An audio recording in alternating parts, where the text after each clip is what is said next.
y'all. So I wanted to talk about chords today.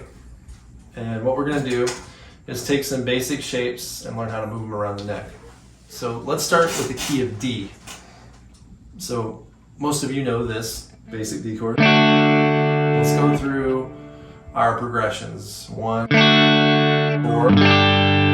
5, minor 6. Alright, now what we're going to do is take these apart and just use less notes. So for the D, this is easy. We're going to try to get away from open strings. Just those three. That gives you all the notes for a D chord. When we go to our 4, we usually do this, right? Or maybe this. So to avoid open strings, what we can do is play this. All we're doing is taking that open B, put it there. It's like an F shape, like this, right? You can also make it a suspended chord by just adding your pinky. Now you have a sus4, and that's leaving this finger on the A. When we go to 5, you'll typically, for the A, have these 3 across. Let's look at just the top 3 string. Now, yes, I do have an open string there, but that's one we could cover later on if we move this up and cover with our first finger back here. Or, if you want a higher note up top, you can bar the second and third string and play your pinky up here. Just like that. 5. And then 6, we're just going to take the top 3 strings. Just that second, third, fourth fret. Another option for that to make it a minor 7 is to just leave it as the 1 chord.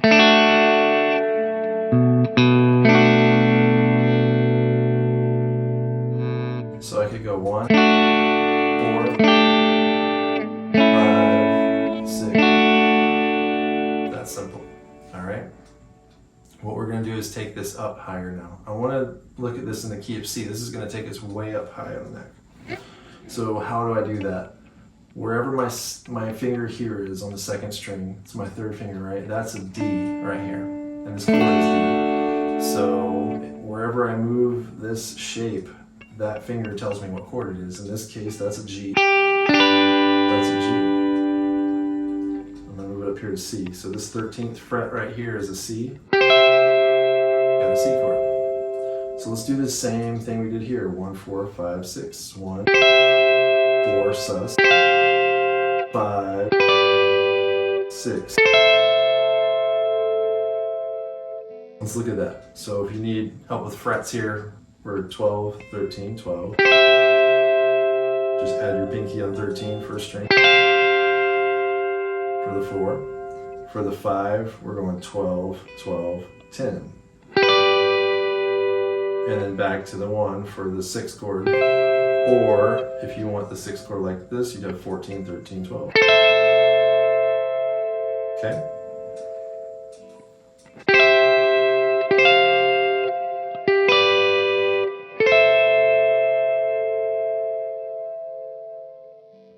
So that gives us another option when we're playing. I'm going to give you one more that's in the mid-range of the neck. So what I want to do is take this F shape that I know we all love. Everybody loves that F. But higher on the neck, it's not as rough on your fingers. So let's go all the way up here. So again, in here, where's my F? I have an F here and here. So that means wherever I move, that's a G. So this is a G chord. A, B, C. There we go. Let's look at how we can make 1, 4, 5, 6 with these shapes. So you go 1, and a lot of times in F we bar 4, 5, but we're not going to do that. We're going to take little pieces of this. I want to do that suspended sound again. So this 1, for the 4, we're going to put our pinky down on the 10th fret of the 3rd string. Okay? And so that gives me a suspended 4 chord. 1, 4. Alright. For 5, I'm going to move everything down a fret and then swap my second finger to the 2nd string. So that means that first finger is barring, so you have the 1st string and the 3rd string, 2nd finger, 2nd string. So that's 1, 5, 6, I can again just use my 1. Or if I really want the minor sound to come out within this chord, I can add my pinky to the 2nd string. That note is an A. You can really hear the minor come out there.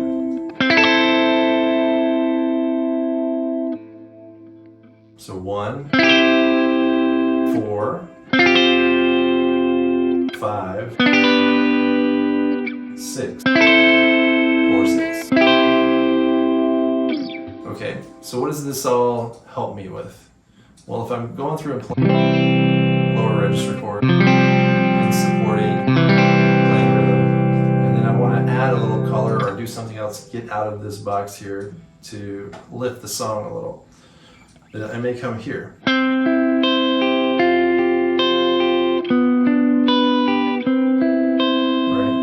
And what I'm doing there is moving minimally to get those voicings in.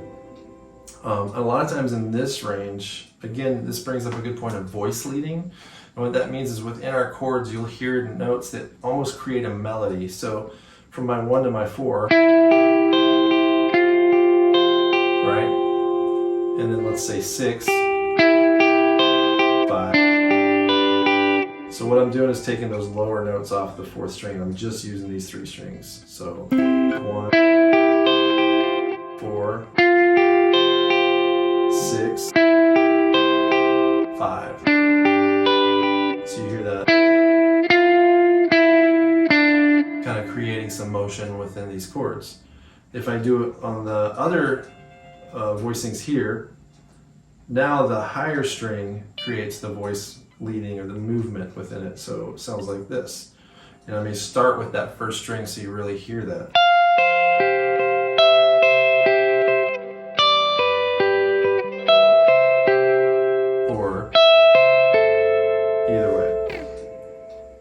Let's put this into some context and I'll show you. Drums in.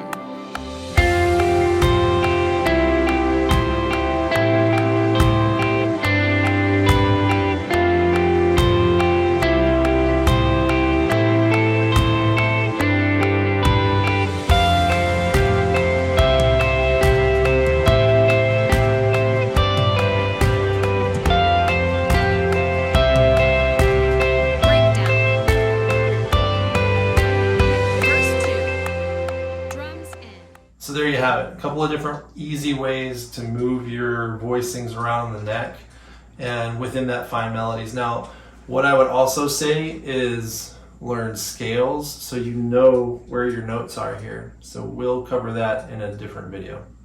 All right, take it easy.